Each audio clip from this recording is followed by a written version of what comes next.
హనుమకొండలో మాజీ ప్రధాని రాజీవ్ గాంధీ వర్ధంతి కార్యక్రమాలు ఘనంగా నిర్వహించారు. కడియం కావ్య జిల్లా కాంగ్రెస్ కార్యాలయం ఎంజీఎం సర్కిల్ గీసుకొండలో రాజీవ్ గాంధీ విగ్రహాలకు పూలమాలలు వేసి నివాళులు అర్పించారు. అనంతరం 58 లక్షలతో చేపట్టనున్న పార్క్ అభివృద్ధి పనులకు శంకుస్థాపన చేశారు.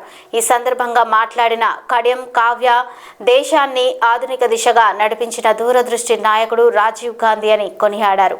అలాగే రాహుల్ గాంధీ ప్రజల మధ్య ఉండే నాయకుడని, కాంగ్రెస్ పార్టీ పేదల సంక్షేమానికి కట్టుబడి పనిచేస్తుందని పేర్కొన్నారు.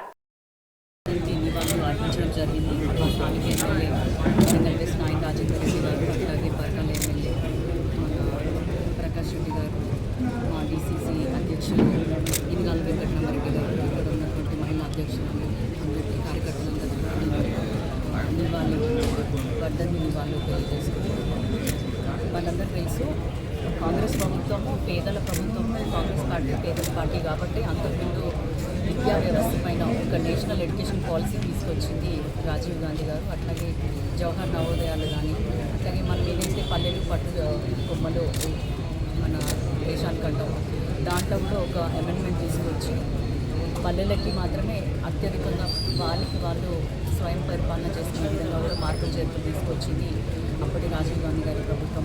యంగెస్ట్ పిఎం అయి ఉన్న రాజీవ్ గాంధీ గారు అనుకోకుండా ఒక దుర్మరణ పాలవడం కూడా పార్టీకి పెద్ద నష్టము.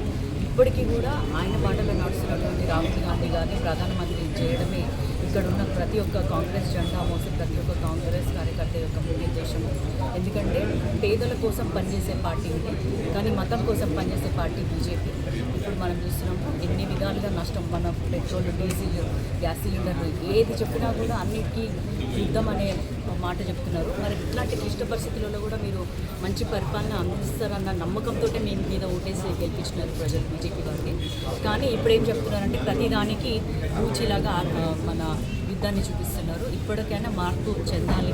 బయట దేశాలలో కూడా విలేకరులు అడిగిన ప్రశ్నలకు కూడా ప్రధానమంత్రి సమాధానం చెప్పకుండా దాటవేసుకుంటూ వెళ్ళిపోతున్నాడు. కానీ రాహుల్ గాంధీ గారిని ఎటువంటి ప్రశ్న వేసినా కూడా ఆయన అక్కడే నిల్చొని సమాధానం చెప్పి ఆయన దగ్గర మన దేశాన్ని పరిపాలిస్తే ఏ విధంగా పరిపాలిస్తే ప్రతి ఒక్కరికి ప్రతి ఒక్క వర్గానికి న్యాయం జరుగుతుందన్న ఉద్దేశం ఆయనకి ప్రతిదీ తెలుసు. ఎందుకంటే ప్రజల మధ్యలో ఉన్న వ్యక్తి అతను.